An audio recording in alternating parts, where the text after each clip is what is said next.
विश्वास जनतेने जो हुकुमशाहीच्या विरोधात लढतोय, जो नवतरुण मुलांना बेरोजगारी लागतोय, महागाई लागतोय, हुकुमशाही लागतोय, या सगळ्याच्या विरोधात म्हणून लोकांनी मतदान केलेलं आहे। प्रामुख्यानं या महाराष्ट्राचे कुटुंब प्रमुख, आमचे नेते, आमचे पक्ष प्रमुख उद्धवजी ठाकरे साहेबांच्या भरोशावर आणि त्यांच्या विश्वासावर हे मतदान झाले।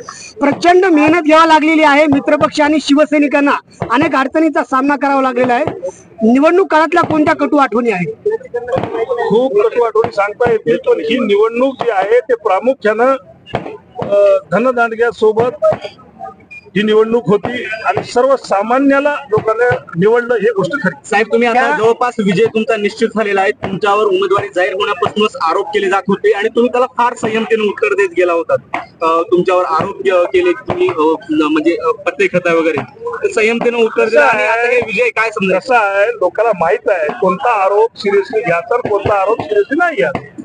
लोकांना माहिती आहे, लोक डोळ्यांनी बघतायत, जनता नाच बघतायत सरकारचा। आणि मी काय आजचा राजकारणामध्ये आलेलो नाही आहे, माझी तिसरी पिढी हे राजकारणात आहे, त्यामुळे जनतेला माहिती आहे मी काय आहे, कसं आहे, काय नाही।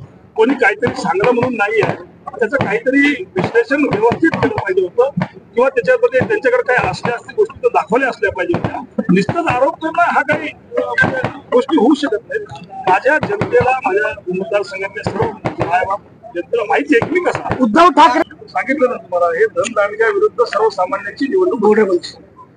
साहेब, तुमचा जसा विजय निश्चित आहे, काम करणार आहेत, पहिली जबाबदारी कोणती? आपल्याला पाठीमागे माहिती दिलेली होती आणि मला जर हिंगोलीच्या लोकांनी मला जर निवडून दिलं तर मी जे या लोकसभा मतदारसंघामध्ये जे काही मूलभूत सुविधा कमतरता आहे त्यांची ती आम्ही दूर करण्याचा प्रयत्न करू। मग सिंचनाची व्यवस्था असेल, पिण्याच्या पाण्याची व्यवस्था असेल, एज्युकेशनची व्यवस्था असेल, किंवा या नवतरुण मुलांच्या बेरोजगारीचा प्रश्न असेल ते मिटवण्याचा किंवा तो संपवण्याचा प्रयत्न आपण नक्की निश्चित करू।